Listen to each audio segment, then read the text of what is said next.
Retirement के बाद आप चाहते हैं कि हर महीने आपको एक फिक्स इनकम मिलती रहे, तो इसके लिए रिटायरमेंट प्लानिंग बहुत ज़रूरी है।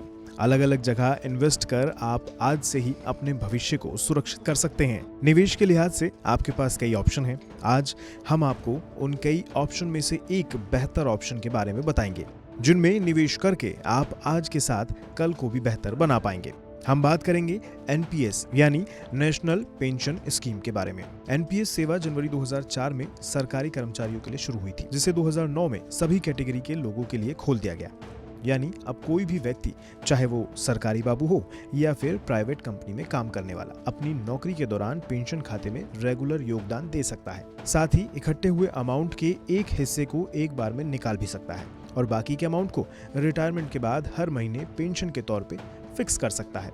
सरकारी नौकरी वाले लोग जहां अपनी सैलरी का 10% हिस्सा एनपीएस में इन्वेस्ट करते हैं, इसके साथ सरकार भी अपनी सैलरी का 14% हिस्सा आपके एनपीएस अकाउंट में डालती है। अब जैसे बिस्किट कई फ्लेवर्स में होते हैं, चॉकलेट, ऑरेंज या इलायची, ऐसे ही एनपीएस अकाउंट भी आपको दो तरह के मिलेंगे, टियर 1 और टियर 2।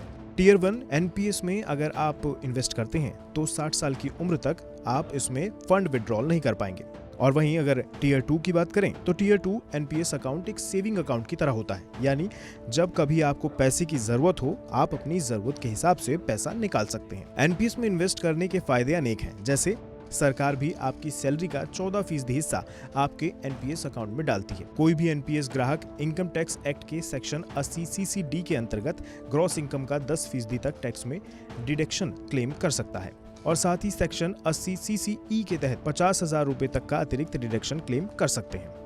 अब आपको बताते हैं आप एनपीएस खाता कैसे खोल सकते हैं। इसके लिए आपके पास दो ऑप्शन है, पहला ऑफलाइन और दूसरा ऑनलाइन। ऑफलाइन ऑप्शन अगर आप चुनते हैं तो आपको क्या करना है ये भी जान लीजिए। सबसे पहले पीओपी यानी पॉइंट ऑफ प्रेजेंस केंद्र पर जाएं। ये आपका बैंक भी हो सकता है।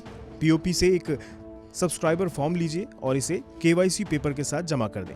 पर ध्यान रखिए, पहला इन्वेस्टमेंट 500 रुपए से कम नहीं होगा। पीओपी आपको एक प्रान यानी परमानेंट रिटायरमेंट अकाउंट नंबर और एक पासवर्ड देगा।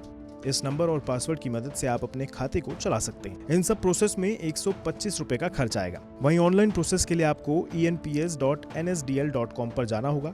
यहाँ पर एनपीएस का विकल्प चुनें। इसके बाद रजिस्ट्रेशन के ऑप्शन पर क्लिक करें, जहाँ आपसे आपकी डिटेल ली जाएगी। डिटेल्स के बाद आपके फोन पर ओटीपी आएगा। ओटीपी वेरीफाई करने के बाद आपको प्रान यानी परमानेंट रिटायरमेंट अकाउंट नंबर मिल जाएगा, जिसकी मदद से आप एनपीएस अकाउंट में लॉग इन कर सकते हैं।